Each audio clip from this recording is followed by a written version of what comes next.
The views expressed and the opinions given by the individual host and their guests do not necessarily reflect those of Para-X, its affiliates, or its sponsors.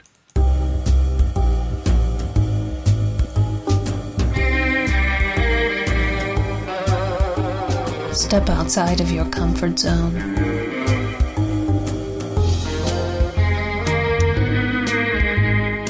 See the world with a whole new perspective.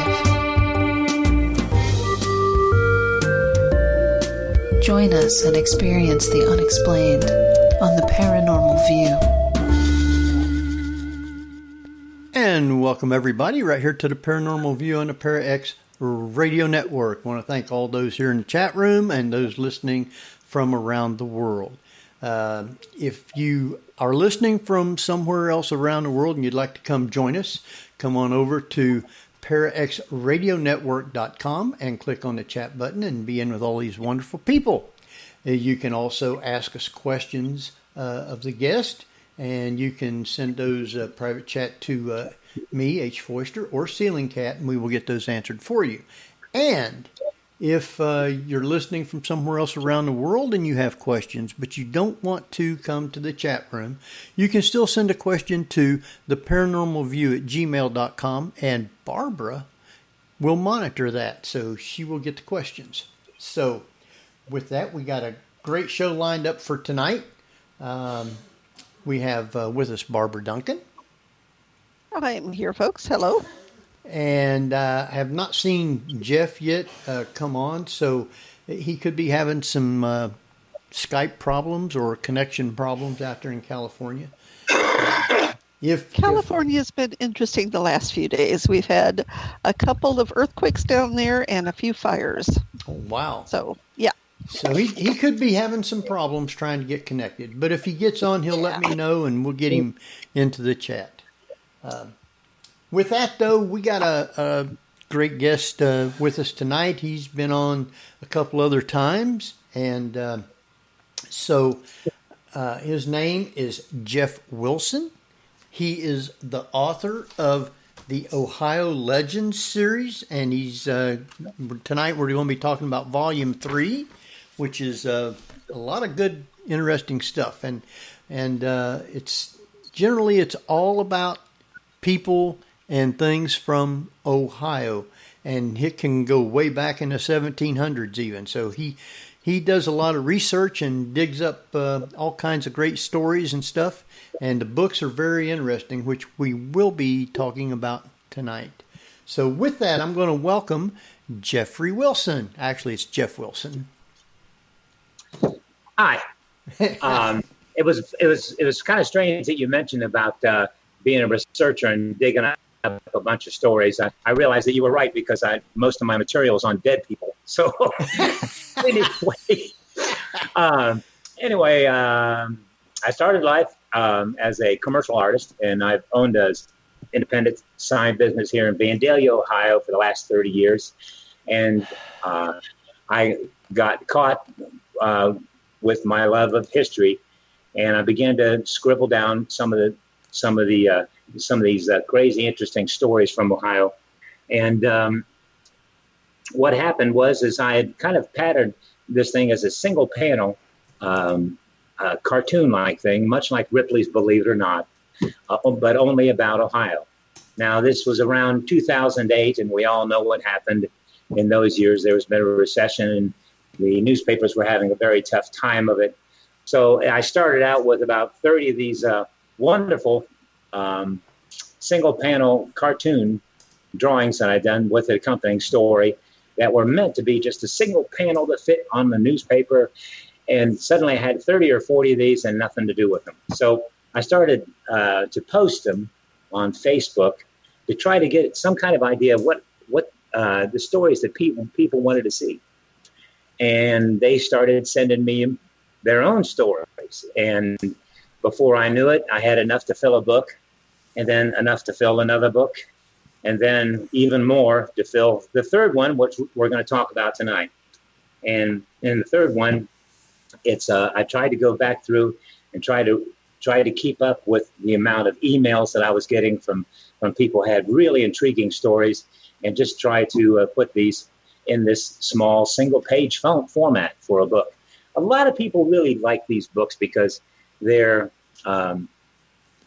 short, they're anecdotal, and they're like little bites of history, with the idea being that I originally wanted I started out with this big graphic drawing on each page and did a short little synopsis of the story. And that way people could, instead of being intimidated by a 1,800-page book, they just have this little bite-sized thing that gets them interested in history. And I've been really excited because I met a lot of new and crazy people. Henry is involved in that group. But anyway, everybody seems to have one good, goofy story about Ohio. And so that's how it kind of came to be there. But everybody loves the book because they can read it for a few minutes and then put it down, and read it for a few minutes and put it down, and not, have to follow this long, dramatic storyline arc. And it's fun, and people love it, and they tell me it's great for the bathroom. So, which it is. That's how this. Go ahead. It is a good book for that, or keeping beside your bed at night and read a few stories out of it. It's real interesting, though, and that was one of the things that I had to start with. You must do a huge amount of research for these books, and I assume you do, as you said, get leads also from your readers. A lot of them, and a lot of them come. Especially it's been fun for me because, I'll go and I'll find these really wonderful and funky, out of the way historic societies like Radnor, Ohio, and all these places, and to go in there, and usually there's one crusty old guy that's in the back, and I'll go, I'll kind of schmooze with him with a little bit, and hi, how are you? This is my name and all that, but. Usually that one guy in the back room, he usually has one great, well-documented story on Ohio's really unique and diverse history. Everybody claims that Ohio is kind of like a flyover state or part of the Rust Belt. But once upon a time, Ohio was, the Silicon Valley, at the turn of the century. I mean, Kettering was from here. Of course, Edison was from here. The Wright brothers, and the list goes on and on and on. And, the stories that make these people that are, towers of industry and stuff like that, that make them become real to you are just part of the fun that I've had with the three books. Well, so anyway, we'll only be talking about the third book tonight. And if you want to see the other wonderful stories that are in all 400 stories in all, you have to buy books 1 and 2. Jeff, you with us now? It's devious, but it's me. What can I tell you? Jeff, you with us now? Yes, my PC is acting up big time. Hi, Jeffrey. This is Jeff. Yeah. Hi, Jeff. How are you? Real good. We had a wonderful talk last time about Margaret Hamilton being yes. The Wicked Witch of the West, and her actually starting out as a kindergarten teacher, which I always thought was just fascinating. But I should start getting to these pages again. Now, I'm kind of handicapped here because I love to talk about my work and I love to talk about my drawings because I consider myself an illustrator first and a researcher second. Because if I can find a good story that has a dramatic hook that gets people in there, and they will spend a few minutes and read it. But that's been the most fun of this thing, has been meeting some of the people that send in some of their stories that they have. They're often their direct relatives, and they tell me, they give me these wonderful snapshots of these people, things that you wouldn't think. I think it was, I always get this mixed up, Wilbur or Orville. I think it was Orville who died first of the two brothers, but no, it was Wilbur. But anyway, Orville Wright, of course, everybody knows him as one of the Wright brothers, and there's just about, you see him in the bowler hats and everything. But they were both kind of a nut, There were high school dropouts. Let's see. Now, Wilbur, he's especially fun because Wilbur, even though he was an incredible, gifted inventor and a terrific pilot, he was incompetent behind the wheel of a car. Now, the Dayton police, they had a terrible time reining, their favorite son in because he always refused to get a driver's license and he never would buy insurance. Oh, wow. So and he was really clunky behind the wheel of a car, but it's these small little things that you come across that are a lot of fun. Now, when Patti, my wife, and we sat down and we decided we were going to do this book about oddball Ohio and strange things that happened in Ohio and everything like that. We made it our general rule to not include anything paranormal. Now, hold on a second before you say you're on the Paranormal View. How on earth did you say that? But with no paranormal stuff. None of this stuff exists. It's stories to tell children to frighten them. And there was in book 2, I related the fact that by the time I had reached book 2, I myself, for the first time, saw a ghost. So the paranormal stories are now in. So because it made me a real believer. And also, Henry was kind enough to take me last year along with his, I think it was the Middletown Historic Society, because they're pretty active down there, even though I had told Henry that I wasn't going to get out of the car. Because it all frightens me. I went there anyway. I had a wonderful time. I learned a lot about Middletown's history, and it was great fun. So the paranormal stuff is in. So what I've done for tonight, I've included some stories. Yes, there's some in the book. There's some in the book, and we will get to them. We got some questions, though, that we're going to be asking here. Sure. Do you know if other authors are doing these for other states? No. Well, yes and no and yes. Wait, these being what? I'm sorry, could you repeat that? He used a pronoun. These being what? I got called away for a second. I missed. Well, I may have blinked. There's one I came across this. I think it was Weird West that you guys had. Weird New Jersey. Yeah, Weird New Jersey does different states. And I've often thought to myself, Ohio is pretty irregular and pretty odd, and there must be 51 other states that are just as weird. But actually, there's been so much material from Ohio only that for a while I was overwhelmed. There was just so much stuff and tough to figure it out. Well, that's great. But it's all been wonderful fun for me because I've got a chance to draw, which I truly love to do, and because during the day, doing commercial signs for people, it's you can only do for lease the words for lease once, and you've already done it. Give me something fresh. You know what I'm saying? Now but every one of your stories. You could always do signs for dog parks that say for leash. Oh, I've got 100 other stories that are in that vein that I can't retell just now. Well, now you do each one of your stories has a picture about the story or the person or something, and you do all those caricatures and all the drawing for those, don't you? Yes, that's the thing.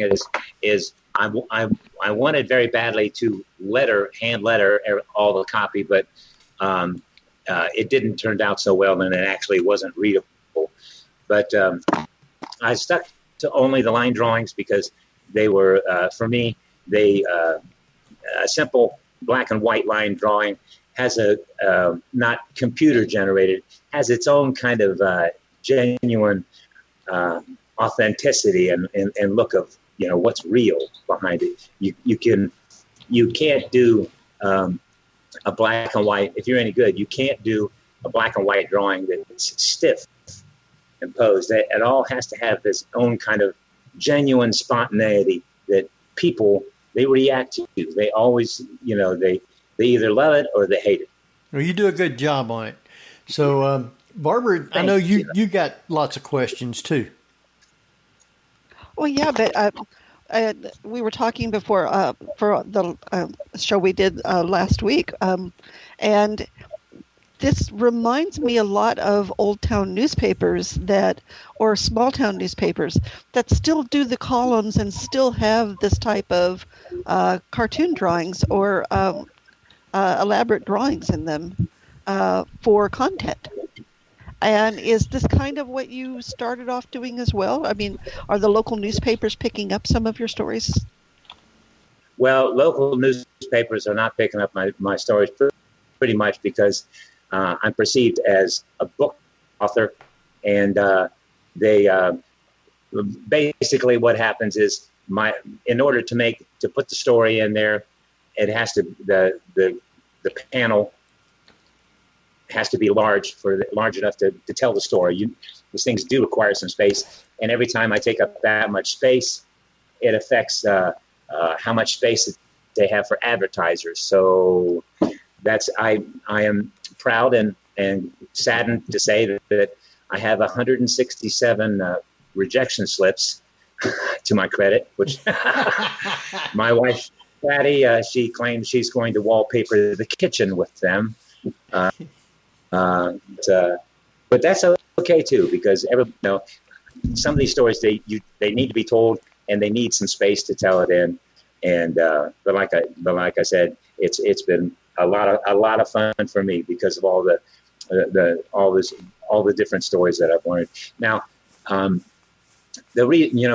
back to Don Allison, and I met a ghost. I met a ghost at Gettysburg. What a great title that is, huh? I mean, I haven't got mine yet, but I'm going to. But it's a great title of a book it's got its own hook, and it's intriguing in its own way. But talking about last week's show, I had a question that I had in the chat room was, do you ever have spirits that follow you home? And what's beginning to happen is I've taken a hiatus from doing the line drawings, and I've been doing portraits a lot, oil portraits. Oil portraits are all very much fun indeed and stuff, but what's happened is I've had to tell people, no dead people. I'm only going to paint live people, because I found since I've done the last 8 or 10 of them that I get the feeling when I'm here alone at the shop that somebody's looking over my shoulder all the time. Poker, you say, look, that's not right. I don't look like that. How do these people I know they're here. I know they're watching. I know they're a little critical and stuff, because I can just feel like anything. I don't know. Do these spirits, do they all get together and they swap stories and stuff? I mean, how does word get out? But it must. But, well, Jeff, yeah. I don't want to give you the jitters, but there's such a thing as spirit drawings. Spirit what? Spirit drawings, where they actually, it's like automatic writing, where they start drawing through you. No. Let's just hope that whoever that comes in and helps me out is good. And, get some decent art going on here, But drawings have red eyes. Oh, but yeah, they've been a lot of fun. But like I said, now it's to the point where, like I said, I have over 400 of these stories, and they're a mix of strange coincidences, paranormal stuff, flat out paranormal stuff. No apologies for it, and so. I promised Henry that I wouldn't talk so fast, so I'm gonna give you I got to give you some time to talk, and I'm sorry for babbling on. Well, you're gonna get the ghost when you start drawing a ghost of, say, a famous artist in Ohio, and you're going to get that EVP back saying you painted the nose too. Well, there's been so many terrific artists from Ohio that it's strange that you mentioned that, because just last week I finished up a portrait of myself that I had patterned after a real famous portrait by Robert Henri. He's from Cincinnati, brilliant artist. And anyway, what I did was I framed the picture and I put the clothes on him and everything. And then when it came to my face, I painted my own face at it. And strangely enough, it had a little bit of his influence in the brushstrokes. So you never know how these things will turn out. Yeah. You never know. Well, you got some great stories and history that is in this book, and I think we're going to be asking you some questions on them and touch on some of these. For instance, on page 6, you talk about the world's first police car in 1899 in Akron, Ohio. I'm going to it now. Yes, and the great part about it is the world's first police car that was this 1899. I just kind of threw that story out there because it was a world's first. Ohio has so many world's firsts; it's unbelievable. But I just threw it out there because, and this in order to be accurate with the original, instead of drawing it, I used a copy of their daguerreotype that they had. And that way it was authentic. Anyway, the guy who was the great-grandson of the man who built it got a hold of me, and he was telling me all these stories that I can't retell, but about the cops back then. And it was really, really pretty neat. It added more depth to a story. But like I say, though, I only have, I tried to limit the story to having it and the drawing both fit on one single page. And that way. You said that that was an electric car. Mm-hmm. Yeah.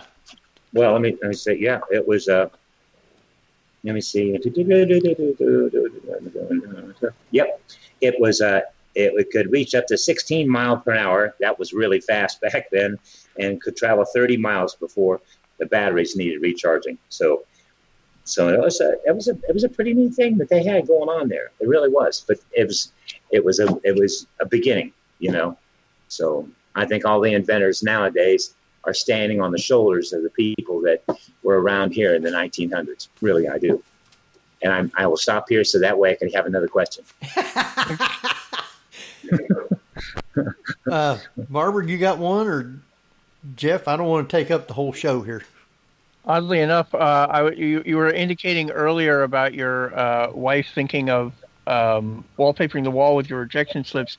Do you remember a comedy duo named Bob and Ray? Yeah. They did a show on Broadway that got almost universally good reviews. Only one person gave them a bad review, and apparently Ray never read it, and Bob framed it.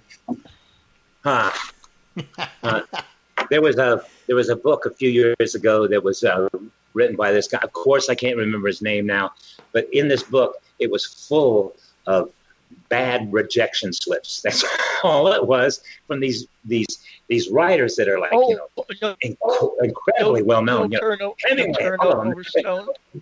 They roasted him. It was one I can't ever forget is of course Ted Giesel, Dr. Seuss.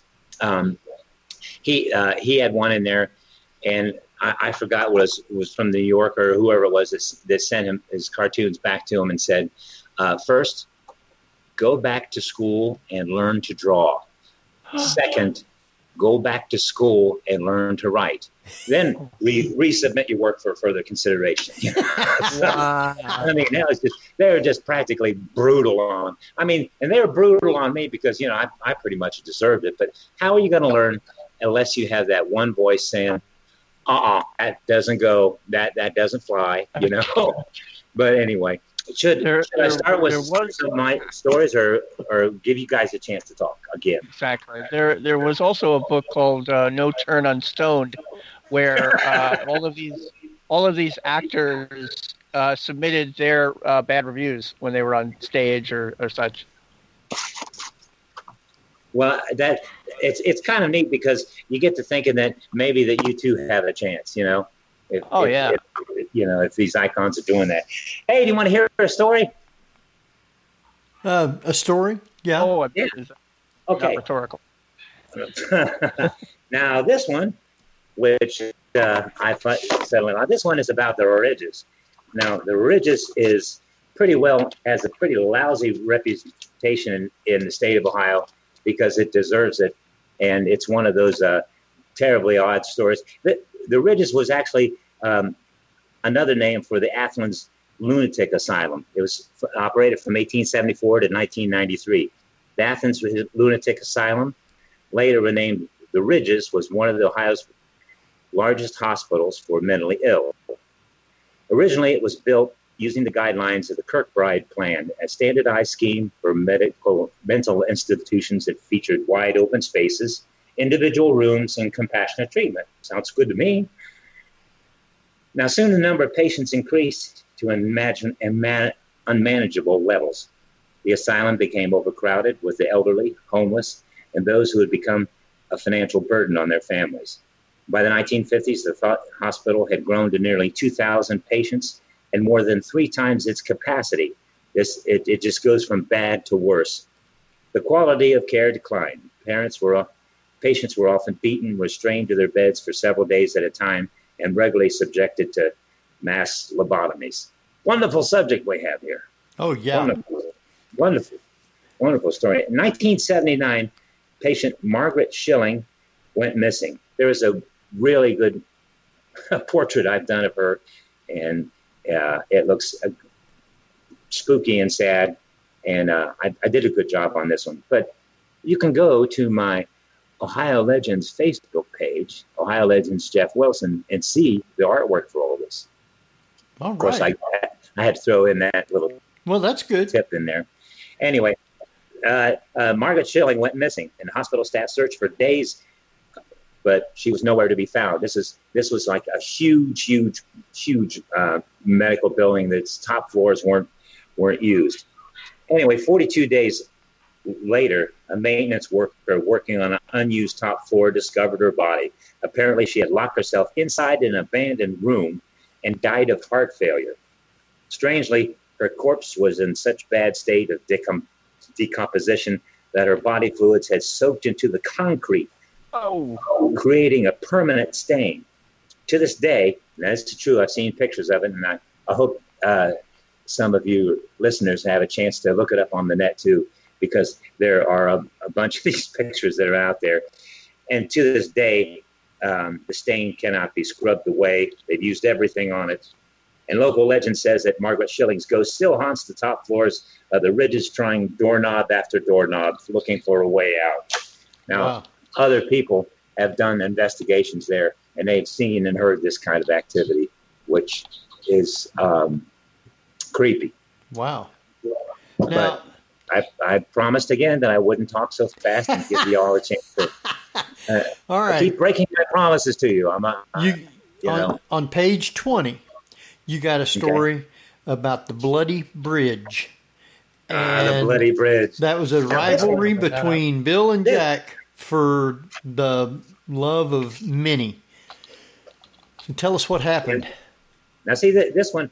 See, there's a lot of documentation on this, and anyway, the Auglaize Historic Society, Auglaize County, they placed a marker in 1976, and the marker reads, during the canal years. Now, the canal years in Ohio were pretty much, our superhighway of delivering goods and services everywhere. There's only 1 or 2 lakes aside of the Great Lakes that are in the landlocked central Ohio portion. That's all that they have. And they built these reservoirs so that way they would have waterways for the canal boats to go just about anywhere in Ohio. But anyway, the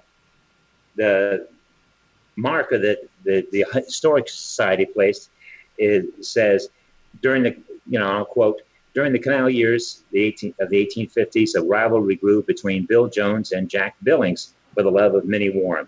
this became hatred by Bill because Minnie chose Jack. Okay? One fall night in 1854, returning from a party, Minnie and Jack were surprised on the bridge by Bill, who had arrived with an axe. With one swing, Bill severed Jack's head, and seeing this, Minnie screamed and fell into the watery grave. Bill disappeared, and when a skeleton was found years later in a nearby well, people asked, was it suicide or justice? You know, meaning the guy that had killed this couple, did he throw himself into the well to commit suicide, or did family members come and get justice themselves? Anyway, well, almost immediately after the murder. Go ahead, please. No, go ahead. Finish it. Okay, that was the end of the quote. Anyway, almost immediately after the murder, whispers of ghostly images seen on or around the bridge surfaced. But the thing that's happened, and it's repeated itself generation upon generation of this returning theme, is that they say that on moonless nights, when you look off the bridge into the dark water, you can see Minnie Warren's face looking back. It's been documented again and again and again, and it's one of those stories. That is part of legend, perhaps, but it's all very awful and true. And it's not a case of pareidolia or seeing one's own reflection looking up? It may be, but it's one of those things where this is the fabric of old Ohio. All these, stories and legends. And some of them, of course, have been written up by the newspapers at the time. Some of them, had yes or had no, a lot of documentation with it. I try to, whenever I do this research, try to go for 3 different sources. And if they're all telling pretty much the same story, then I take them as at least halfway genuine. You know what I'm saying? Which is kind of like I had to do. It's kind of like your first ghost story tonight. Yeah, the first one that was pretty off. Any questions? Yeah, Barbara's probably chomping at the bits right now. Well, you're also busting quite a few myths in this book too, because I was always under the assumption that the first microwave oven came out of Iowa with the Amana colonies and Maytag right there. But on page 81, it's actually in Mansfield, Ohio. Mm-hmm. Well, that's where they were manufactured. Now, where it was invented was another place. We're on page 81. You say? Yes. Yeah. Oh, there we are. Yeah, I thought the part that was fascinating was, my God, the thing was the size of a refrigerator and cost thousands of dollars. Right. And but the thing about it was that I felt was extra special creepy. There was the original ad shows this lady, and she's putting some baby food in a microwave oven, and of course no one puts baby food in a and then in her other arm that she's holding a child, which in its own way, just the advertising art was enough to just be too creepy not to pass up. It's extremely scary, considering that probably the shielding wasn't as good as it should be. Today, I'm not sure I'd want to hold a baby that close to a microwave oven. Not with the size, yeah.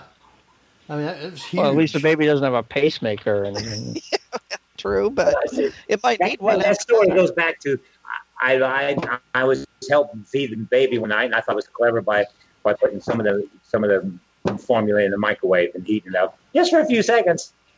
But it was enough that I never did that one again. No. But want to go back to the paranormal here, the Magic 8 Ball, for example.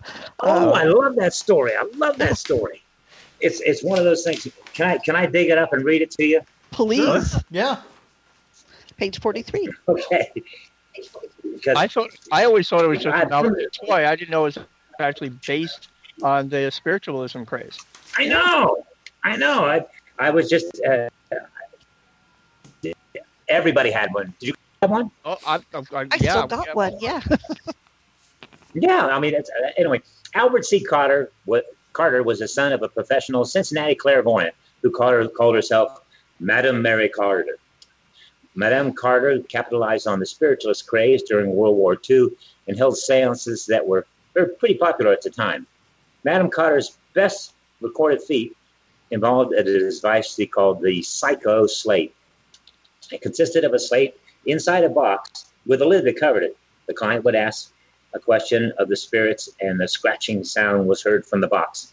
And Madame Carter would open the box, and there would be the answer. Now, how she actually did this is still a mystery to this day, but I've talked to a few of mine that are magician friends, and they said, "Oh, that's the oldest one in the book." So, but anyway, okay. Now, Albert, her son, through a confirmed psychic, saw this as a terrific opportunity and invented a portable fortune-telling device that anyone could use at any time or place. The original psycho seer was an iridescent crystal ball filled with molasses. In 1944, Carter patented his psycho seer, and in 1948, his device got the attention of Chicago's Brunswick Billiards.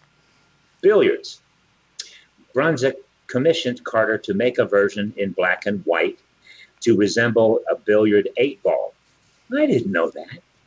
In 1950, Mattel began to promote and manufacture the Magic 8-ball, and the rest, as they say, is history. Now, in case you've forgotten, the possible answers are 10 positive answers, 5 non-committal, and 5 negative answers. Can you recall any of the possible answers? Oh yeah, all signs point to 0 I know is 1. Sometimes it's just no or yes. Things Ask like that. Ask again later. Ask again later. Yeah, exactly. Ask again later. That's the one I always got. Or the reply hazy. Try again.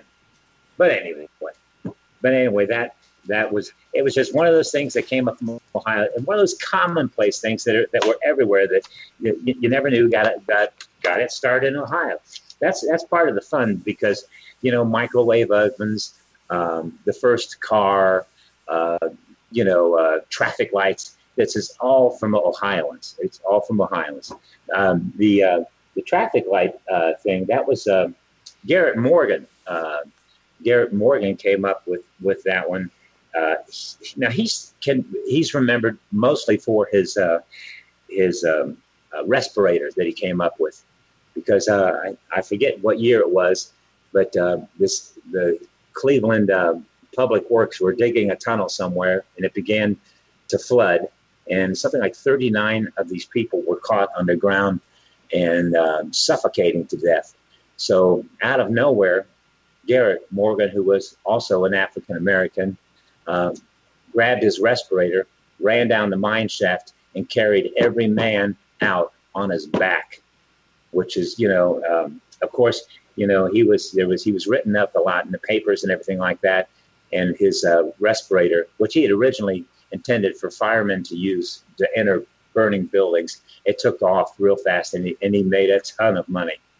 But as it happened later on in life, he saw an accident between a car and a horse and buggy, and the horse had become so injured so badly, they had to put it out of his misery. They had to kill him on the spot.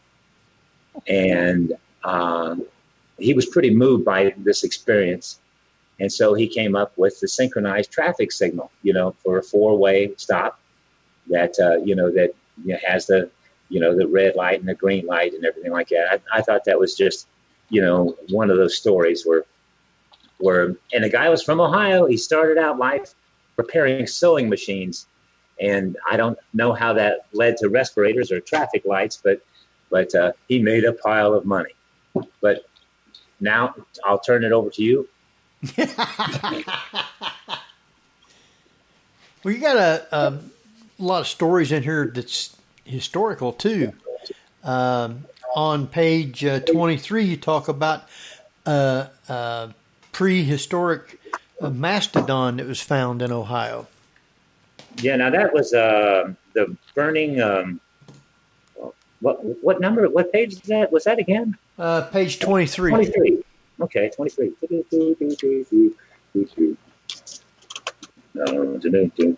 Nope, it's gone. And here it is, the Burning Tree Mastodon. Yeah, that was the one. It was found on a golf course, was it? Yes, it was. It was discovered on a golf course. But the big thing that I thought was so strange about it was like the first complete mastodon skeleton that they had ever discovered. It was all complete there. And what was interesting was, everything on this baby mastodon was preserved really well. And whenever the archaeologists or the scientists or whatever got to the intestinal contents of this mastodon to see what they lived on way back in the Ice Age or wherever it was, but they found 38 species of still living gut bacteria, which was oh my God, I had no idea that something like that could survive. Yeah, wow, that many years, but that was all documented. And another true story from Ohio Legends, which you can also find at Amazon.com. All right. So you say they found the mastodon skeleton on a golf course? Mm-hmm. Well, that's just part of the course. Let's see. That was the Burning Tree Golf Course, and yes, that one was that. And that's okay. The comedy was timing, and it just fell on its face. Okay. All right. They did find something in Cincinnati, and I forgot exactly how. Oh, that's the Cincinnati tablet. The Cincinnati tablet, and that's on page 31, I believe it is, called the Adena artifact. Oh, that's 31. 31, yes, that's Cincinnati. In 1841 is when they discovered it. It was in Cincinnati. Wow. Wow. But nobody knows what it really is. But they anyway, it was this really strange 3x5 inch tablet. It kind of about the size of an iPhone, I guess. And it had all these intricate carvings on there that were taken for glyphs for years and years as some kind of, because nobody knows, what the Adena, if they had a written writing or anything, and it went on for years and years, and there were lots of different speculations on it. People were saying that it was actually a prophecy of when the world will end, and some kind of they're trying to triangulate it with all kind of astrological objects to see if it had anything. But the best answer that the archaeologists were able to come about with was they turned it over and they looked to the backside, and the backside of this tablet had these ruts in the back of it, and it came to them that those ruts or striated lines that were on the backside of the tablet were actually for the Indians to hone their awls. That's AWL. So whenever they tattooed somebody, they would with a sharpened awl, they would use this opposite side that had these wonderful glyphs on it as a pattern and follow the pattern there, which is like, I thought it was a really neat idea, but like it had been a mystery since 1841, and it's probably about the best probable answer for that one. Okay, I'll turn it back over to you, Barbara. So it wasn't like an overdue library card or something like that. It might have been. Yeah, it might have been. But the tattoo part of the story kind of caught me because everybody's getting tattoos nowadays. And when you said striations for a moment, I almost thought that it might have been. It's similar to, there was I forget where it was. I just came across, there was a story about some large stretch of rock that everyone thought had these like Viking runes on them, and they were trying to decipher them for centuries or something. And then somebody just said, it's just natural cracks in the rock, right? It's not actually runes at all. Oops. Well, maybe it's because we're all just a little too smart nowadays. But there are some things that are out there that are genuine and genuinely strange that we still don't have an answer for, and that's for me. It's the best part of the thing is still having riddle. If we come to the point where nothing amazes us anymore, then I think we're truly lost. Wow. All right. If anyone has questions, you can private chat them to H. Foister or Ceiling Cat, and we will get these over to Jeff to answer. So with that, Barbara, you got another one, or Jeff? Well, I love the artwork in this one. And the subtitle of this book is Ohio Legends 3, Volume 3, Every Picture Tells a Story. Yes. And it is... And one that you did, and one piece of artwork, which I assume is yours, which you really should be selling as a poster, is for Troll Hole. Troll Hole, yeah. Cutest little troll I have ever seen. Thank you. What page Thank is you that? so much. That's funny because that one drawing and that one story, I was told by so many people, you're not going to use that, And I said, no, because everybody knows trolls. It's wonderful, And I was told by so many people, oh, that's ugly. Oh, that doesn't fit with the overall, genre or set of the book. But I thought they were cute. It is absolutely adorable. But anyway, thank you, thank you so much. What page is that? Page 109. Did you say 109? Yes. Oh, there it is. Oh, it's like one of the troll dolls. Yeah. Yes. Yeah. Not a troll. A cute little troll. Yeah, cute little troll. Yeah. And that cute. That they've got a museum. It says the world's largest troll collection in Alliance, Ohio. You could probably look it up online. Yeah, that's the crazy part about Ohio. I read somewhere that Ohio has more museums and collections and stuff like that than any other state, because I really think that the people here that are from Ohio must have some kind of like inner energy that kind of stirs everyone else. And when you get them all together, they do terrible things, But there's like there's a museum in Columbus somewhere where someone has there was a eye, ears, and nose specialist and their son who made their museum things that were caught in people's throats. Wow. And that was in of course in Columbus. I also have the largest collection of what do you call it? Contraceptive things where they, have all these bizarre clamp-like things and God knows whatever, and and everybody's idea for contraception. That's in Columbus, and also there's up in Wooster, Ohio. There's a guy that lived up there. His name was Mooney Warther. Now that's kind of a strange name in and of itself, but he did the most incredible, exquisite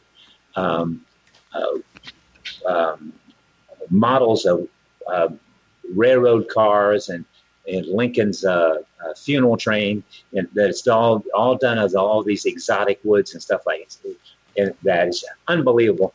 And I guess his wife, who also must have had a lot of time on her hands, has this button collection that's like 30 or 40,000 different buttons that she collected over a lifetime. And there's even a pencil sharpening museum.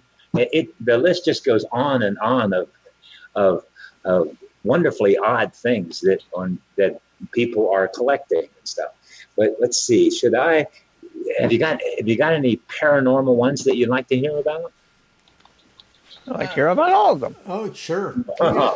We got lots of them because there's 2 or 3 of them. I'm curious about the story. You said you saw a ghost. Did you? Did I mishear that? What's that? What's that? I can't. You actually saw a ghost yourself? Yes, I did. Yeah, I did. As a matter of fact, I talked about it on the second time I was on your show. I was working for, let's call them an overnight package delivery and pickup service that offers the world on time. Anyway, the point of it was I was in the base of the Kettering Tower downtown. It's a Kettering Tower, of course. It bears Charles Kettering's name, and it's just the biggest building. It's in downtown Dayton, and the point of that story is my job was to be in the basement, and I had to unlock one of those metal. They're like a mailbox, but they have their logo on it, and they're mostly white, where people put documents and stuff like that in it. Anyway, the point of the story was that I would come in at the same time every night. Security people knew me. I knew all the people there, And one night as I went down into the basement to empty this drop box, I had my hands full of packages, and I was riding up the elevator. And as I rode up the elevator, I came out to the lobby of the Kettering Tower, which is a big place. And of course, there's a bank of security people there, and also, there were also a cleaning crew that was there. And as I went to head out this revolving door, it actually had a push bar on it. There was a little guy that was standing. As I could have reached out and touched him with my hand. He was standing and he was watching me, and I turned around to use my hip to bump open the push bar on the door, and this guy was gone. He was there just a second earlier, and I mean just a second earlier. And when I turned around, to bump open the door, the guy who had been there just an arm's length away was gone that fast.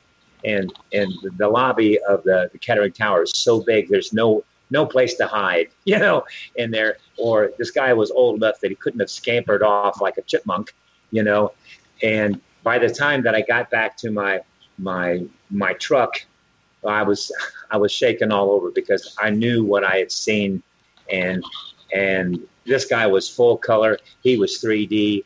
I mean, he was there just 1 second ago, and in an impossible amount of time, in just a flash, he was just suddenly gone, and the lobby was empty. And I finished my route in record time that night. So my question is, did you ever think to stop to sketch him and ask the people in the building if they recognized him? Yes, I sketched him, and the security people at the Kettering Tower, they had a lot of attrition. There's a lot of turnovers where sometimes they're at this place, sometimes they're at the Third National Building, and I could never hook up with anybody else that actually recognized who this guy was. But this guy was real, and I have never been. It's one in the space that of time it takes to take a breath. I became a true believer.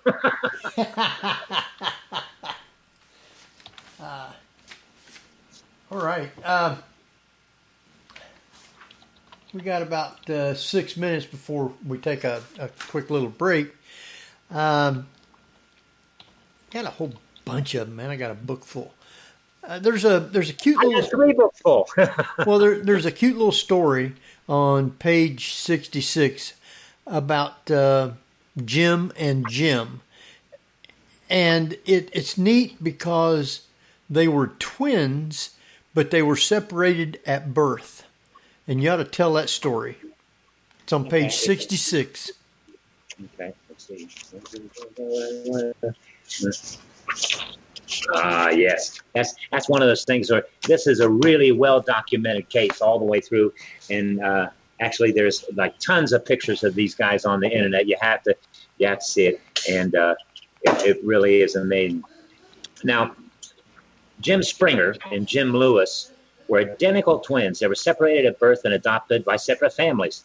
The Lewis family of Lima, Ohio, and the Springer family of Piqua, Ohio, by coincidence, each named each infant James. In 1977, Lewis decided to track down his brother and discovered Springer's name through courthouse records. The Jim twins were reunited after being separated for 37 years and found they had a great deal more in common than just their first name. During childhood, they both had dogs named Toy. Both Jims had enjoyed math and carpentry and hated spelling. Both Jims had been married twice, first to women named Linda. Both of them married women named Linda. And then to women named Betty. Both of them got divorces, and they both renamed Bettys. Both had sons that they had named James Allen. Both chain smoked the same brand of cigarettes, had woodworking shops in their garages at home. Both drove Chevrolets and worked for law enforcement in separate counties. Both Jims had identical medical records, were nail biters, and suffered from tension headaches, and also had vacations on the same Florida beach. Now, the Springer and Lewis families never met the 15-year-old unwed mother of their sons.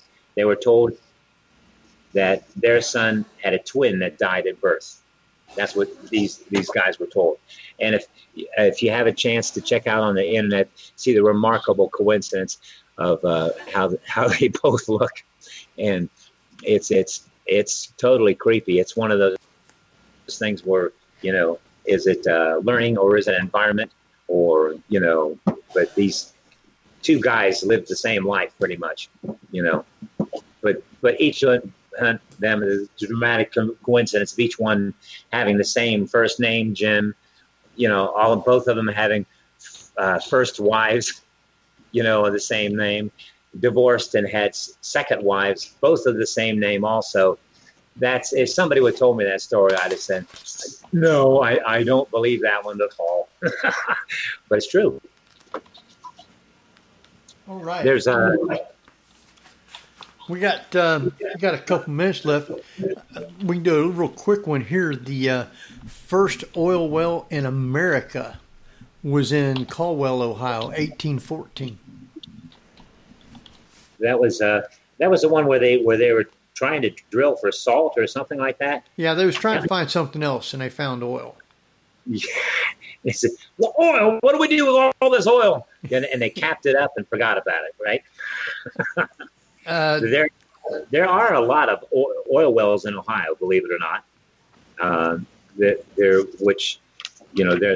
nothing compared to, Texas and some of those western states. But you do occasionally, see them a lot.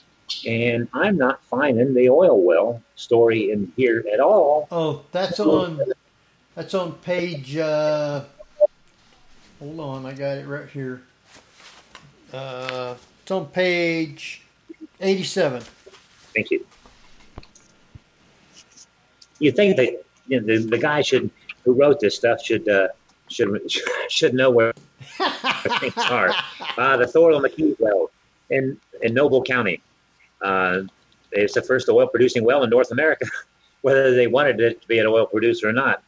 In 1814, Silas Thoria and Robert McKee dug a well to extract salt brine. That was it, salt brine, and accidentally discovered oil. Back at the time, salt was the thing for pioneers. You had to preserve food with it. Mm-hmm. Yeah. Yes, that's right. Anyway, at that time, oil had little value, and Thorla and McKee had many setbacks due to the well's pressure buildup and the release of oil and natural gas. 2 years later, they drilled a second well that began producing a barrel of oil a week. Later in 1831, operations abruptly ceased when fire completely destroyed the facility. According to Gas and Oil magazine, from 1860 to 2012, over 275,000 oil wells have been drilled in Ohio, ranking it fourth behind Texas, Oklahoma, and Pennsylvania in total oil and natural gas production. Well, there. All right. That's I think quite a lot.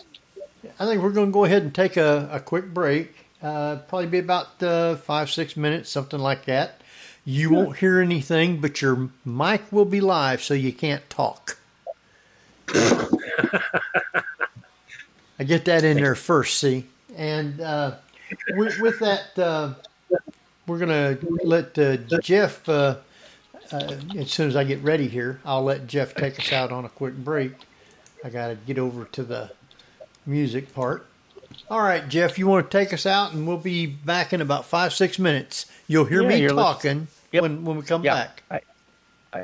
You're listening to the Paranormal View on para-x.com with hosts Henry Foister, Ceiling Cat Barbara Duncan, and myself, Jeffrey Gould, with our guest author and illustrator tonight, returning Jeff Wilson. So stay tuned for more of the Paranormal View after the break. Whether you're listening at home, at work, or anywhere, thanks for making Para-X part of your day. Your source for everything paranormal, Para-X. And welcome back, everybody, right here to the Paranormal View on the Para-X Radio Network. I want to thank everyone for being with us tonight.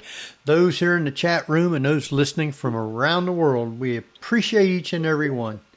Let's see. We have with us Barbara Duncan.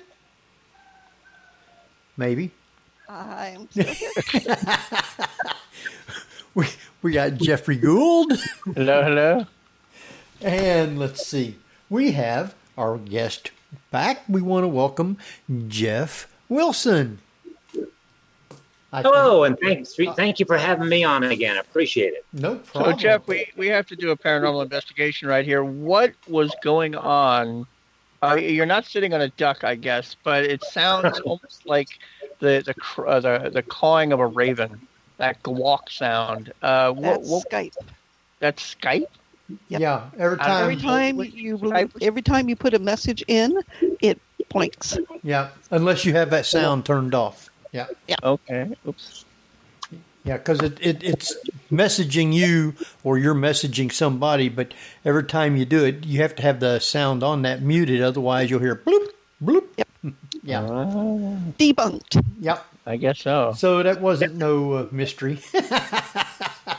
Well, the singing was still there, but Well, I have an answer for another mystery that went on. I accidentally forgot that I had just read that the mic was still hot, and I shouted, "Jeff Wilson!" I apologize for that. Really, I do. So I don't get out much. Really. You're trying to say your wife don't let you out much? Is that what it is? Well, she keeps me on a short leash, let me tell you. Leash. back to getting a sign saying "on leash." Yeah. Well, no, it's a good thing. It's a good thing. But anyway, you've got stories in here that they're kind of like horror stories or things that was just very terrible. Mm-hmm. And you have one of those called "The Horror in Lebanon" on page 77. That's funny because I was just looking at that right here. It's actually up and it's in front of me. Actually, a couple years ago, I did a presentation for John Zimkus at the Warren Historic Society, and he gave me this one. He says, "You got to do something with this," because they're very, very big on history down there in Warren County. But this story, you're right, is a horror story, and it is tremendously sad. Anyway, Henry Harmer and his wife moved to Lebanon, Ohio in 1802. The Harners built a 2-story log house for their family that included 3 sons and 4 daughters. The house was built with 2 rooms on the first floor and 2 above on the second. A large stone chimney in the center of the building had an open fireplace to each one of the 4 rooms. That's an important part you have to remember. Now, on May 30th of 1844, this is all documented pretty well through Warren County. A storm rapidly developed, as it does in Ohio. Henry can tell you about that. Oh, yeah. And it's not uncommon for a storm to come out of nowhere. But in an instant, from a pleasant and beautiful spring day, it just turned like that. the storm rapidly developed, and a farmer working across the road heard a tremendous crash and saw lightning strike the Harmer's great stone chimney. Now, the lightning bolt had descended the chimney and instantly killed all 4 sisters that were in 4 separate rooms. Anne, Elizabeth, Mary, and Sarah Harmer were buried side by side in a single grave at the Pioneer Cemetery in Lebanon. A surviving brother, Jacob Harmer, who was present at the time of the tragedy, was said to have never really recovered and committed suicide in the house years later. With that, it has a really nice picture of the lightning bolt descending upon the farmhouse, and it's another one of those local legends and stories, though it is well documented that about the it was a pretty harsh life, and back in the 1800s here in Ohio, but there are a great many other stories. I tried to stay away from too many of these stories because they're just a little dark. I have a lot more stories on inventors and odd coincidences and stuff like that. But sometimes some people they want to have that just a little bit to keep that overrunning kind of arc of the story. It's the history, so I mean, it's stories to be told. Now, was the girls and the boys all killed? The mother and father wasn't. No, that they were alone at a home at that time. Actually, one of the adult daughters was holding a baby, and when she was struck by the descending lightning bolt, the baby fell from her hands and survived, thankfully. But it's just one of those unerringly sad stories because, I never knew that they could build a house with a chimney that faced all the rooms in the house like that. But I have seen them like that, yes. You build a fire downstairs in the main one, and there's openings to each one of the rooms where the heat comes in. Mm-hmm. Yep. Very, very sad. Very sad. But did you find that pretty much every town has that one creepy house in it? Yes. Everybody has, and they're classics. Actually, when I was a kid, me and a bunch of friends that were all of 8 to 10 years old broke into the ghost house up the street, and which of course is against the law, and I will deny it if you ask me about it. But we of course we ventured inside the house, and of course they had framed pictures of the very solemn people. You know how they took pictures back then, frightened the wits out of us, and we never went back. So, but it made for a good story. But all small towns have the one, over opulent house that's, really nicely done by the one guy that made a big pile of money. But this it was a part of it. Sad part of it. But go ahead. I'm sorry. But it's kind of a rite of passage, I think, for some kids to be able to go to that creepy house that's not occupied, that supposedly has the ghost of whoever. Yes. And but it's for every kid that is out there that enjoys paranormal, I think, too. And for some of us that still have the mindset of an 8-year-old, I will tell you another story. Way back in the 70s, okay? Way back in the 70s, my wife and I, but we're still dating. We had heard about Weinhold Reese, who was an incredible artist at the time, and he had done these tile murals that were in at the Union Terminal and Station down in Cincinnati. Well, Patti and I went there, and we thought if we could just get in, just to see some of these things, it would be really nice. And they had these double doors that were push bar doors that had been with a chain and a padlock, loosely wrapped and locked and everything. And there was just enough room where I could have squeezed in there and kind of did my own kind of urban archaeology and stuff like that on it. And I thought, should I should I? And I was really close to, I mean, and Patti was, my wife was there. Well, now she's my wife, but she wasn't back then. And so I chickened out. And when I chickened out, now this is before Union Terminal had been turned into the real, incredible jewel of a natural history museum that they have down there. It's just stunning and beautiful. But it was when the terminal had been pretty much in a state of disrepair and stuff, and we very badly wanted to see the some of his paintings and some of his mosaic work that they had done in the reel.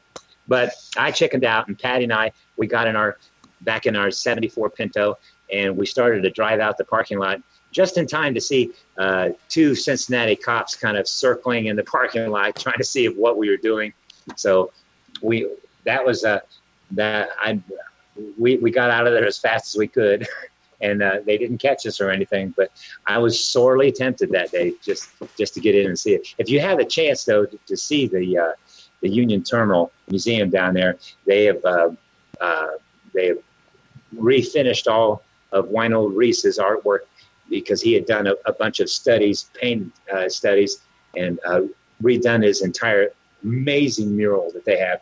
If you have a chance sometime when you're on the internet to check out some of the pictures of this place, it's it's like the height of Art Nouveau, and it just takes your breath away. It's so beautiful. But I almost broke into Union Terminal, but I thought better of it, and we snuck off before we got inside, thankfully, because they would have caught us sure enough. Now you have you have some great stories about endurance, and one of them was with two young boys, and that is called Levi and Pepper Perry. That was page 90. You want to tell them the story on that? Yes, I do, because this is the thing that I wanted to hit most on, was these people that lived back then, these incredibly tough and resilient people, the things that they did. I mean, just to stay alive was just amazing. Now, Levi and Pepper Perry. Now this one comes from Radnor Historic Society. That's kind of outside of Richwood, Ohio, and it's one of those ones that I got from the crusty old guy in the back room I was telling you about. Yes. But this is in Delaware County, and this was taken from Henry Howe's Historical Collections of Ohio. I think that he came up with those in like the 1840s, which was pretty popular at the time. Well, anyway, Henry Howe's account goes, in the fall of 1803, Henry Perry, who was the father, built a cabin near Delphi, Ohio, and left his two sons and returned to Philadelphia for the remainder of his family. This is in 1803, which is pretty crazy. And these boys were real young, wasn't they? Yeah, that was. Let's see. 1803, Henry Perry built a cabin near Delphi and left his two sons and returned to Philadelphia for the remainder of his family. But finding his wife was sick and afterwards becoming sick himself, he could not make the long journey back till the following June. These two little boys, Levi and Pepper, were only 11 and 9 years old and remained there alone for 8 months, surrounded by Indians with no food but the rabbits that they could catch in hollow logs and the remains of one deer that the wolves had killed near them. The winter was a severe one, and their cabin was open, having neither daubing, fireplace, or chimney, and they had no gun and were wholly unaccustomed to forest life, being fresh from Wales. And yet these two little fellows not only struggled through, but actually made a considerable clearing for more farming. Now, when these settlers arrived from Wales, not many had English, and And worse still, they were, basically it was like an agrarian existence, and they had no idea of how to live, in this, basically it was just a forest, somehow they made it through and cleared more land to be planted for crops. These people were heroes. They were tremendously 8 months. I mean, at 11 years old, I mean, nowadays, they wouldn't have lasted just any time at all, because back then in 1803, Indians didn't take very kindly to settlers at all. And there are a great many stories of excesses that happened, and a great many people were massacred, but there were excesses on both sides. But anyway, yes, they lived through. And that's a real good story of how tough these kids were back then. Right. Barbara? Yeah, speaking of tough, because there are some things that really catch my eye. One is creepy dolls, and the other is pirates. And you have Pirates. a story of the Ohio River Pirates. Yeah, I had no idea. I never knew there was such a thing. I never knew there was such a thing. Oh, but yeah. Of course, I've lost the page just now. 86. I'll try to look at it so I can. It's 86, page 86. Yeah. 86. Oh, yes. They get pirates in Ohio River here. Yeah. Yeah. See, that's the thing. It's like, if you were a settler, and way back then, back in the 1780s and stuff like that, there were a lot of ex-Revolutionary War soldiers that were given plots of land, like especially with George Washington, because the Congress would never come up with the back payroll that they owed these people for winning the War of Independence, So they would, General Washington would hand out these land grants for payment for back payroll, because the Congress had voted not to pay these people what they had owed them for, like, I think it was 6 or 8 months worth of payroll, because they said, hey, we won the war. What do we need to pay them for?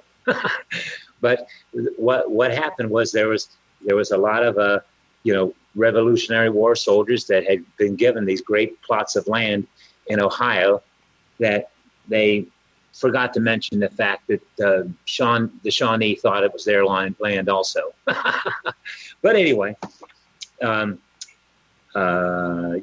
what they would do, they had this idea. They said, instead of going overland and trying to, go through all this different Indian territory, let's take the river. If you'll follow the river where it goes down from Pennsylvania, it pretty much has an opening in southern Ohio, so you don't have to take the boats from the Great Lakes and travel down. These people would travel north off of the river. So anyway, in 1785, so settlers began drifting down the river on flat boats laden with their supplies and money. At the time, Ohio was a dense frontier wilderness with no law enforcement. This presented the perfect opportunity for pirates to plunder. They camped close to the river and lured settlers to shore by pretending to have supplies or food to sell. Often they would station their women close to the shore who would feign injury and starvation. Soon, the unsuspecting settlers, when they reached the shore for help, they were killed and all their goods were stolen. The bodies were then dumped into the river. A great many of these treacherous bands occupied the Ohio River's banks, all the way from Cairo, Illinois, where it merges with the Mississippi. Eventually, flatboat pioneers traveled in groups for protection, hiring keelboat escorts armed not only with fighting men, but with cannons and cutlasses as well. This strategy proved successful in protecting the defenseless flatboats. Today, historians conservatively estimate that more than 2,000 innocent men, women, and children lost their lives to these violent pirates. Those were dark and dirty times. They weren't like, the pleasant Walt Disney-esque, what was the name of the guy, Finn McCool or something like that, who was another river pirate. Not very nice people. Not very nice people. And so the bodies were simply just dumped by the river or in the river?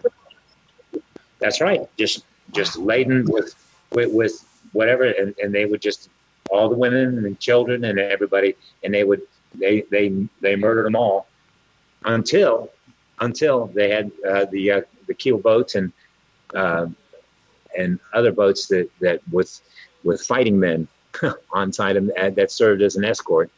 And these stories, that they're true, and they're well documented and everything like that. But it's a part of Ohio's history that we like to look over, as they're, because that's just easier this way. But it is history. Very much. It is history. And the other, which fascinated me, was the Cincinnati subway. Yes. Because all those dark tunnels, you figure, I can imagine people bootlegging in there. Mm-hmm, mm-hmm. Well, the Cincinnati subway, the remnants of the pictures that I have posted that are on there, they still exist. You go down to I-75 South, you'll see the openings they had for the transit cars to emerge from, and the ticket counters and everything like that. They're all still there, and the amount of money that Cincinnati is coming up just to maintain this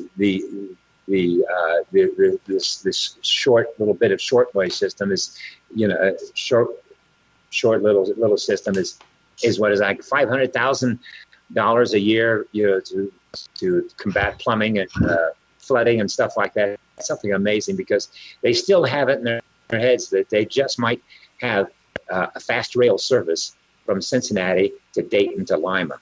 And I do know for a fact that Dayton is pretty much voted down coming up with the money of it, because just the idea of more people leaving Dayton faster is not attractive to them. That's one way to put it, I guess. So are you allowed to go into those subway systems? No, you're not allowed to go in there because of potential of lawsuits and stuff like that. But they are still there. They are locked down real tight because in the last few years, urban archaeology has become a new art. One that I pioneered a long time ago. But I won't talk about that. But anyway, but they're still there. They're still there. I mean, with it just goes from point to another point, and it just stopped because when they ran out of money, and supposedly wasn't it in, I forgot what year that they started it, but it wasn't until the 1960s that they finally paid off their last payment on the debt for building the bridges themselves, the subway itself. Have you got the? I'll see if I can find the page right now, which I'm not doing very well. For which one? The Cincinnati subway, which is page 30. Another example of our tax dollars well spent. Okay, in 2002, Cincinnati voters rejected the half-cent tax to develop a $2.6 billion light rail plan, and today the city continues to maintain the tunnels at a cost of more than $500,000 a year. Oh, that's it. In 1966, the original subway bonds to build the start of the subway were finally paid off in 1966. Wow. So that was the construction came to a stop in 1927. So that's a pretty long time. Well, it's still run down pretty good underneath there in those tunnels. Yes, it is. They've got people that have broken in, which is a bad thing, and taken a lot of video of some of the stuff that's down there, which is pretty amazing that the stuff is still there. They're going to do. Yeah. So I wouldn't want to go down there. So. I'm sorry? I said I wouldn't want to go down there. There are people that love that. They think it's wonderful and it's terrific, but I think there are things that should not be seen. All right. Barbara, did you have another one real quick? Oh, yeah, and that is the Fair Harbor Lighthouse. Oh, There's good one. cat. Yes. Sentinel, I love that. What page is that on? That is 98. 98. Here. Now, originally, when I first had the idea to come back on the show, I told myself that I would have all the information right in front of me. It did not happen. Anyway, the Fairport Harbor Marine Museum was founded in 1945, and it is the first Great Lakes White House museum in the United States. Originally, it was built in 1825, and the lighthouse was rebuilt in 1871. It now stands 60 feet high with a spiral staircase that leads to an observation platform. In 1871, Captain Joseph Babcock was the lighthouse keeper, and he resided with his wife on the second floor. His wife was bedridden, so the captain gave her many cats to keep her company. After she died, most of the cats disappeared, except one gray cat. Years later, the curator at the museum, who lived on the second floor, reported many sightings of a gray ghost cat racing playfully in the kitchen from time to time. The sightings continued year after year, and employees at the museum half-jokingly named their ghost cat Sentinel. In May of 2001, workers installing air conditioning vents at the base of the tower discovered the mummified remains of a gray cat.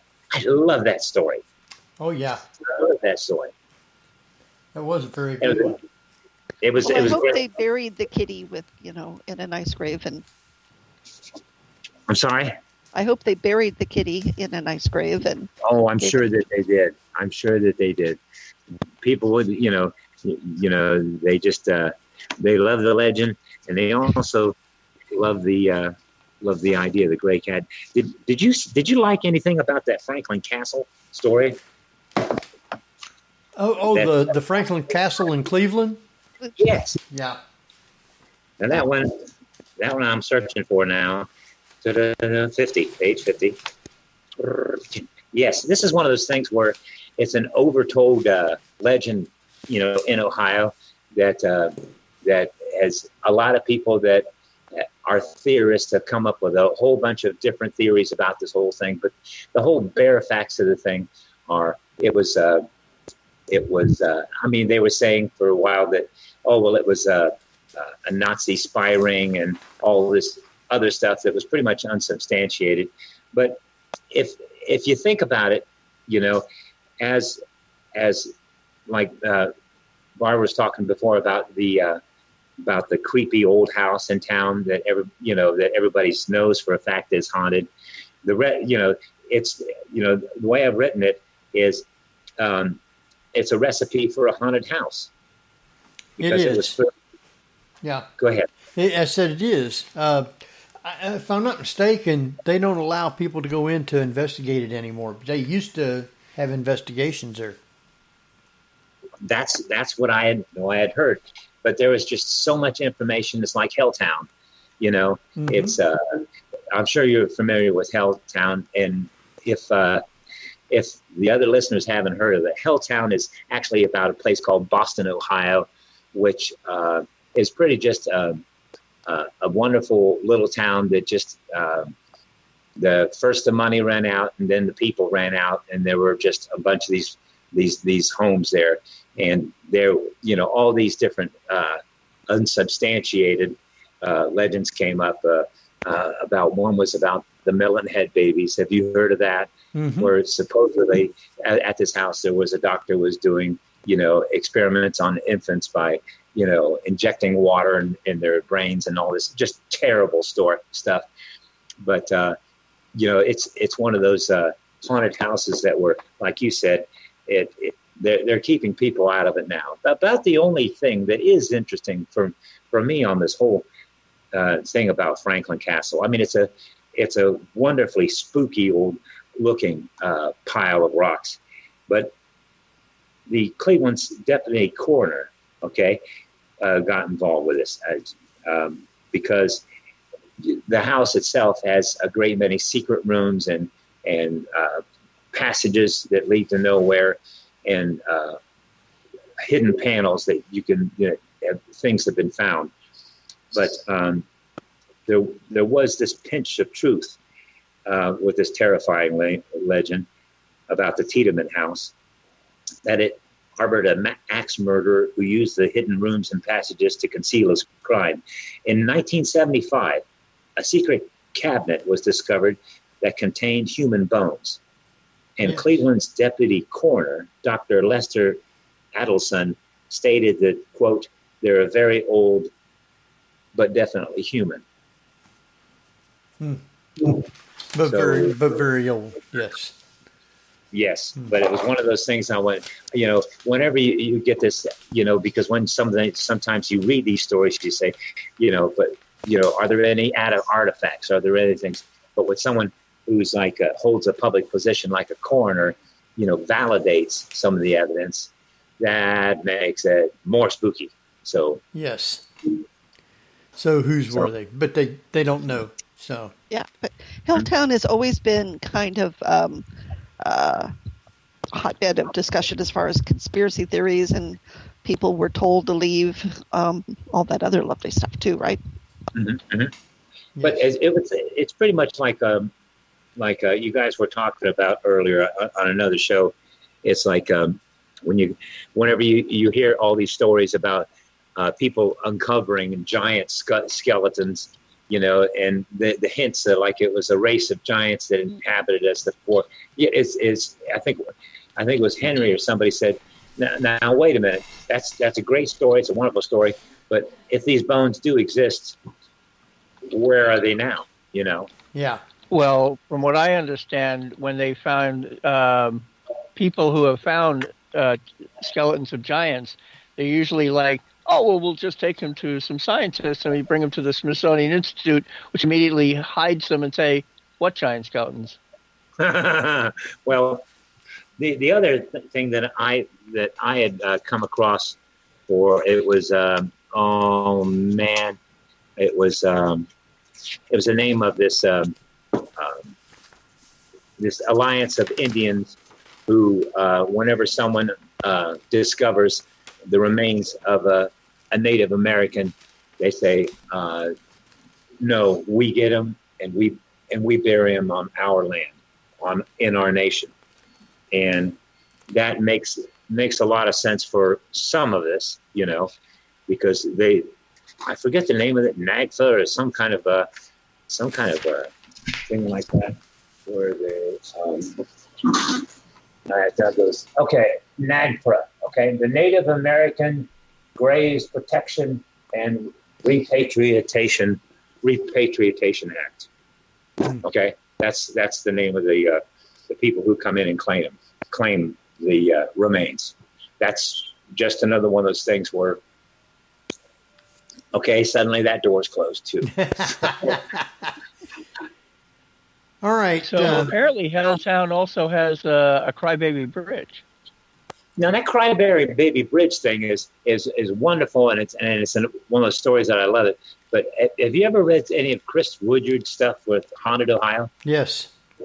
She has a wonderful thing. She starts off with, okay, as far as I know, there are 15 Crybaby Bridges in Ohio, and you know where that's going. So,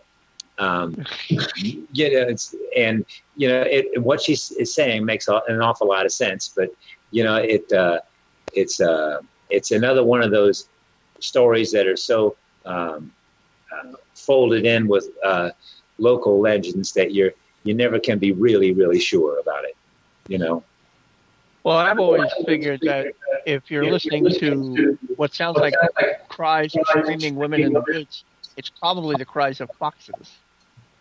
Of foxes, yeah.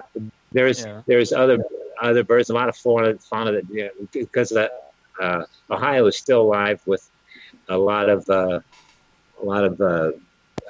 loons and cranes and things that make at first unidentifiable things, and they are creepy.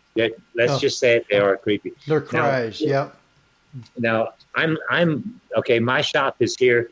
It's about 12, 14 miles north of Dayton, and it's still basically agriculture. You know, a lot of farms are surrounded here with pretty big acreage, and a lot of times I'm here working late by myself because that's the only time I can fully concentrate on what I need to do.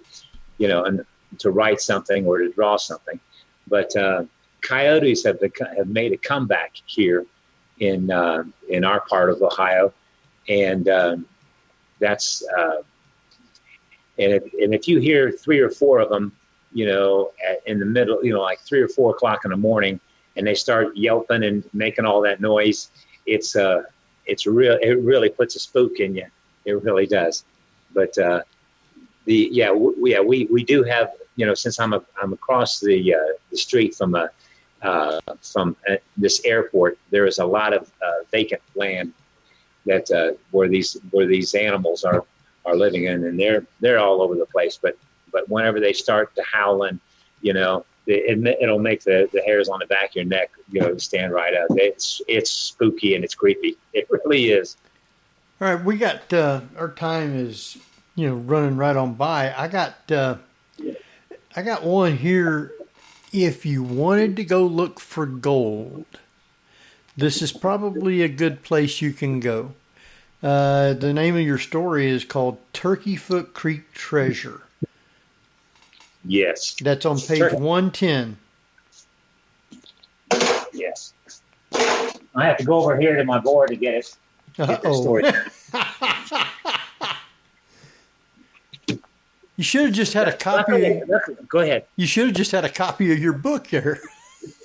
Yeah, I do, but sometimes it's, you know, it's stumbling through the pages. I did have this one page out because I love this story because, you know, with this and what I didn't have room to also write in on the synopsis of the story is there are a great many people that have gone to the location of where, you know, they've heard something or they, you know, that really do believe that they were trampled by this ghost on horseback, which there just wasn't enough room for it.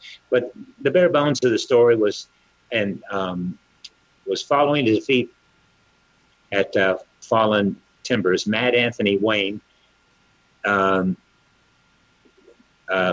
led the battle, and he ordered pretty much all of the American tribes were ordered to migrate to Oklahoma, and we all know about the Trail of Tears and everything.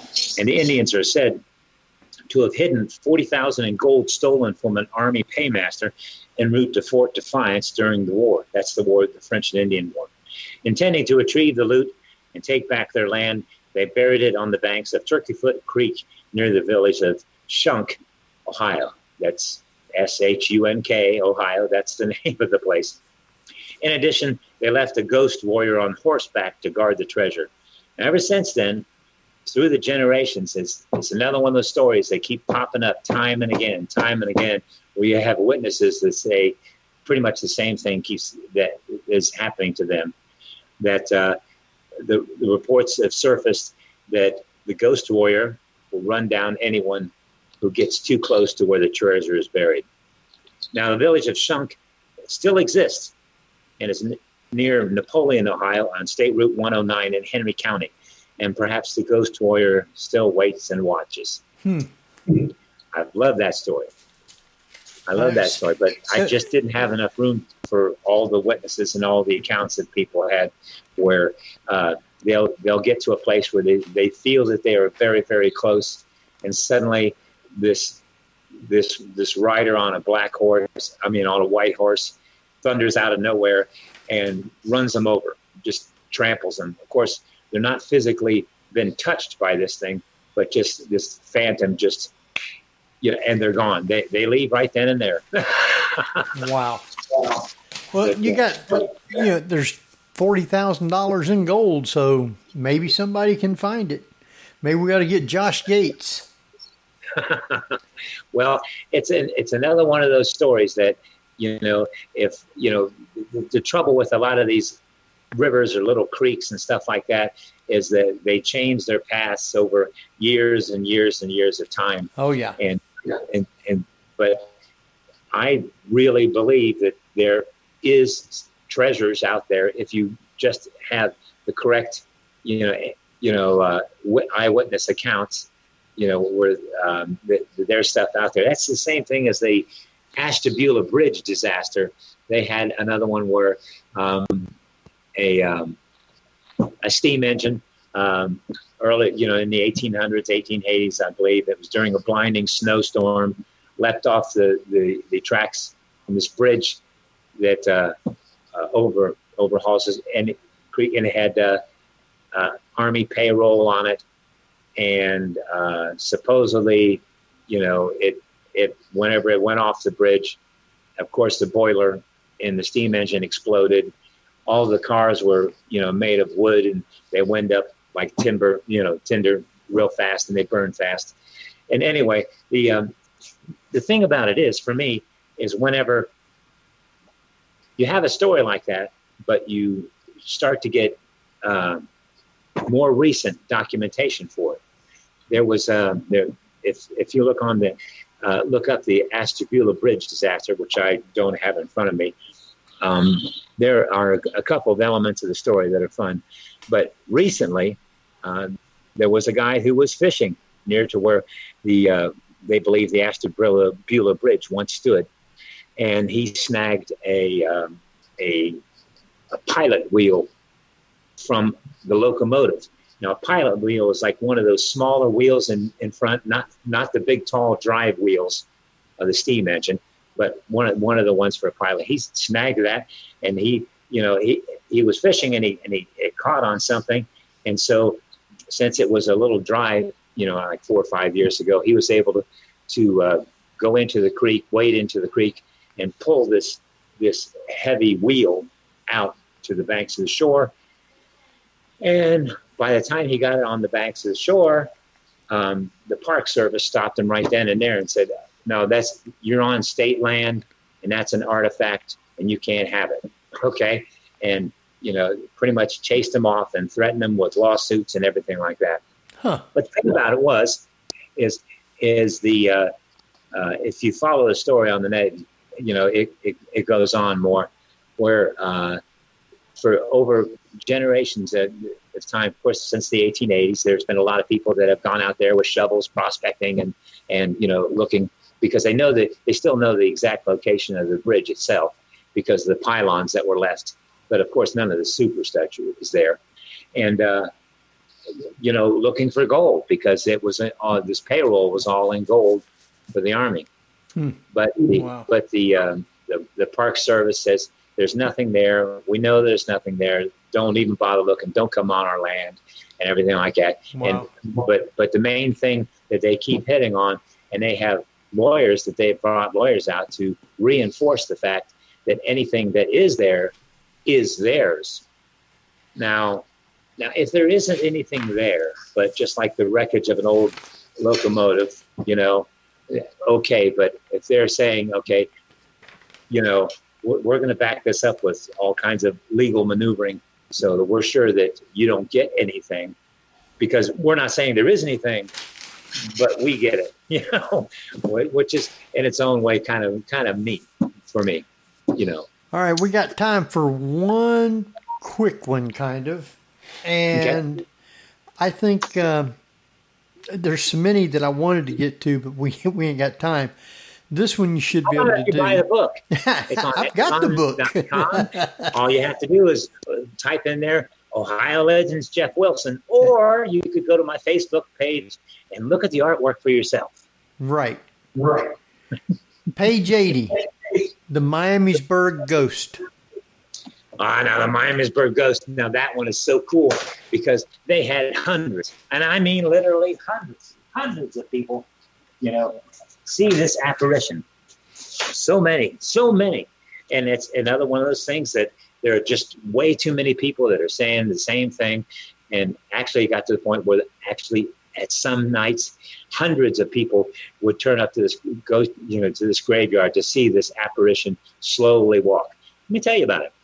Okay, the Miamisburg Cemetery cemetery is now at the present day site of Library Park in Miamisburg, Ohio. Miamisburg is just a little south of Dayton. Anyway, it became famous in 1894 for nightly sightings of a restless ghost. It was believed at the time that the ghost was a young woman who had recently been murdered. Witnesses said she walked slowly, as if in a trance, and didn't appear to notice those around her. When she reached her gravesite, she would disappear. Incredibly, the ghost sightings became so frequent that large unwanted crowds began to gather on a nightly basis to watch. Now, this was all backed up with newspaper reports and everything, that all of them are saying the same thing, that hundreds of people are turning out for this. Some sources suggest that in that year, hundreds of people witnessed the specter. In an attempt to stop the sightings, her body was exhumed and moved to another cemetery, but still the appearances continued. Soon all the bodies were removed from the Miamisburg Cemetery to nearby Hill Grove Cemetery. The most recent sighting of the lady in whites, were the one who makes the walk, were reported in the 1980s. Now, this is in 1894 to the 1980s. They're reporting this the same stuff, which I thought was, I had seen some of the archival stuff of the newspapers and stuff that they had written about it, and it all agrees. And she walks to her graves and disappears, and that's it. And that was enough to creep me out. And it does have a very good line drawing that accompanies it. Wow. Okay. Barbara, did you have Jeff? Go ahead. I was going to say, what page was that? I didn't hear it. It broke up a bit. Oh, the Miamisburg Ghost was page 80. That was close. I really would like to suggest that everybody comes to the Facebook page, because I have some of my sample pages, well, a great deal of my sample pages that are, and check out what we've got.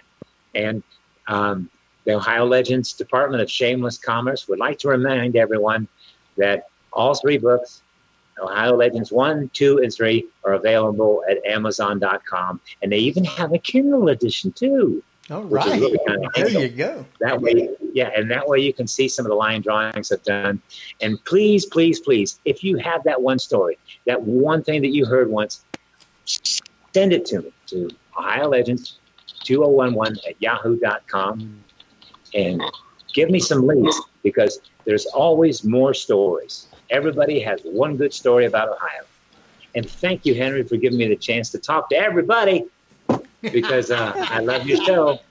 Well, thank you. Well, my question is I don't see a lot of alien or cryptid stories in your books. Is that because people aren't reaching out to you yet about them? No. There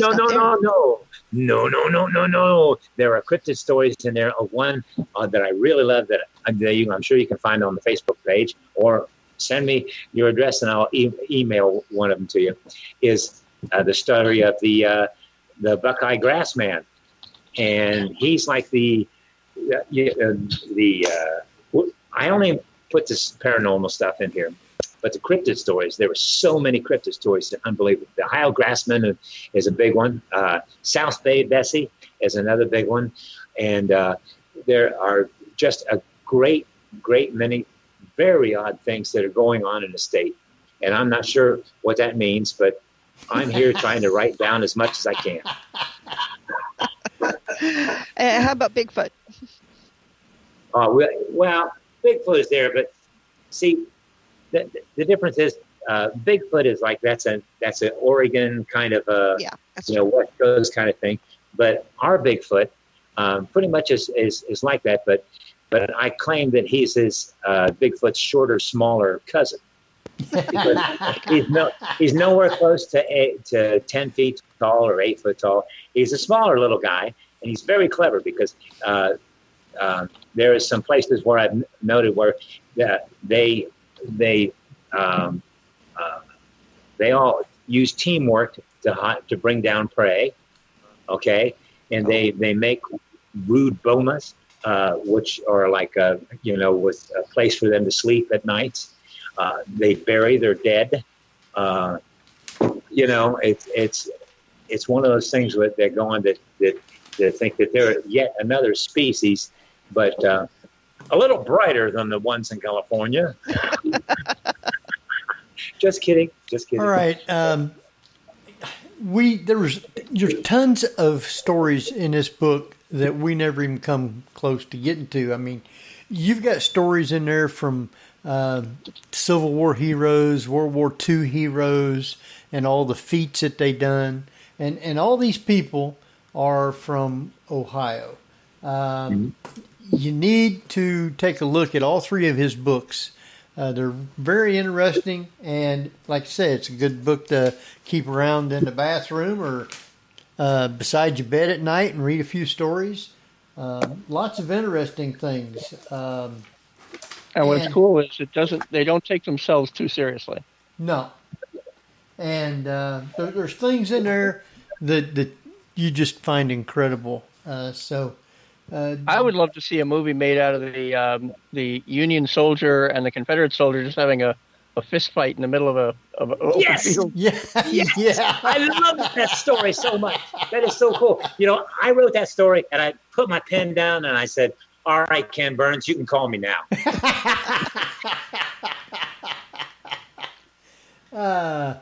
All right, our time's running right on out. Barbara, you got anything you want to say about him or to him? Well, I just again want to say I really think you ought to start making prints of that troll doll because it's adorable. Your artwork is wonderful in the book, and if you buy the book for anything else, folks, buy it for the artwork because it's amazing. Yes, it is. Thank you. Thank you so much. That means a lot to me. It really does. All right. What we're going to do is, before we run, I want you to take time to tell people how they can follow you, get in contact with you, and, of course, you done said where they can get your books, but tell them again anyway. And then we'll get ready to sign off. Okay. As I mentioned before, I am my own department of shameless commerce here. But as I mentioned before, Ohio Legends books, Ohio Legends 1, 2, and 3 are available at Amazon.com. Just type in Ohio Legends Jeff Wilson. You'll find us. And, of course, you'll also find us on Facebook. I'm all over the place. And I'm waiting for you to send your Ohio Legends story to me. Okay? Now, if it's good enough, I'll put you in a byline at the beginning of the beginning pages of the book. And go ahead. So when's your number 4 going to be coming out? I don't know, but it's one of those things where I know as soon as I begin to predict anything, it's generally wrong. So we'll see what happens. But I was trying to look for a bigger format where I could have more room to write chapters on some of these stories, and that would be a lot of fun for me. It really would. All right. And thanks again for giving me a chance to share my little stories with you. It's been a great experience. Thank you again. Well, I want you to stay on until we're off the air, and we'll thank you again. Okay. So next week, I want to let everybody know that we have Thomas Workman on with us. I believe it's next week. And I've heard of him. Yeah, have you? We're going to see what's been going on here with UFOs and no telling. With that, I guess, Barbara, you got anything to add real quick? Stay safe, wash your hands, put your mask on, and back off. All right. And Jeff? I guess we didn't have listeners tonight. Oh, I never even thought about that. The United States, the United Kingdom, Canada, Germany, and Spain. All right. Wow. So with that, we got to run. Thanks, everybody, for listening tonight. We will see you next week at the same time. This is Henry Foister. Jeffrey Gould. And Barbara Duncan. Good night, everybody. You've been listening to The Paranormal View on the Para-X Radio Network. Join us again next week at the same time for more of The Paranormal View.